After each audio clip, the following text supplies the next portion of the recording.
Assalamualaikum warahmatullahi wabarakatuh. Baiklah, ketemu lagi dengan pelajaran sejarah Indonesia. Hari ini kita akan membahas tentang perkembangan bumi dan munculnya makhluk hidup. Asal-usul bumi dan makhluk hidup. Para ilmuwan meyakini bahwa asal mula alam semesta termasuk bumi karena adanya suatu kejadian yang bernama Big Bang atau ledakan dahsyat atau disebut dengan dentuman besar. Ledakan ini kemudian melontarkan materi dan mengisi alam semesta dan membentuk tata surya. Setelah tata surya terbentuk, salah satunya bumi, bumi tidak dapat langsung didiami oleh makhluk hidup karena melalui proses evolusi yang sangat panjang, sehingga evolusi bumi dibagi menjadi 4. Yang pertama, masa Ergozoikum, kedua masa Paleozoikum, yang ketiga masa Mesozoikum, dan yang keempat masa Neozoikum. Yang pertama, masa Ergozoikum. Zaman Ergozoikum atau Azoikum merupakan zaman sebelum adanya kehidupan. Pada zaman ini bumi masih berbentuk dengan suhu yang relatif tinggi. Waktunya lebih dari 1 miliar tahun yang lalu. Jadi pada zaman ini belum ada tanda-tanda kehidupan karena suhunya yang masih sangat panas. Yang kedua, zaman Paleozoikum. Zaman Paleozoikum yaitu zaman purba tertua.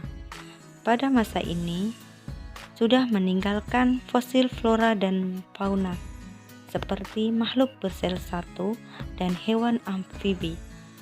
Masa ini berlangsung sekitar 350 juta tahun yang lalu. Yang ketiga, zaman Mesozoikum.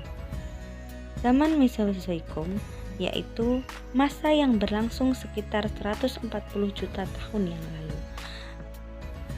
Pada zaman Mesozoikum disebut juga dengan zaman reptil karena pada zaman ini muncullah berbagai hewan bertubuh besar seperti dinosaurus dan gajah purba. Yang keempat yaitu zaman Neozoikum. Zaman Neozoikum adalah masa yang berlangsung sekitar 60 juta tahun yang lalu. Zaman ini dibagi menjadi 2 yaitu tersier dan kuarter. Pada zaman tersier mulailah muncul jenis primata seperti kera. Sedangkan pada zaman kuarter mulailah muncul jenis manusia Homo sapiens.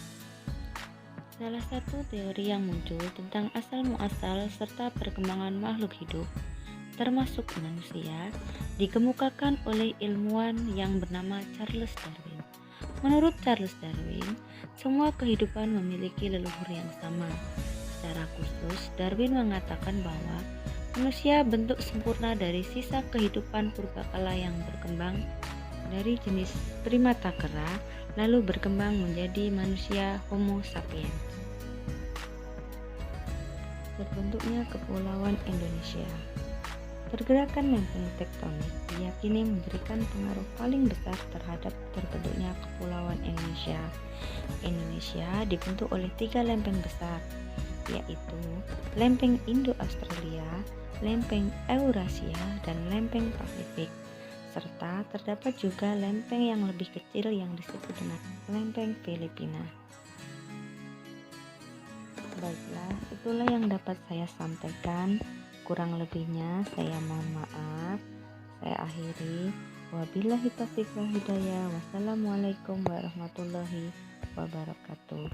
Terima kasih.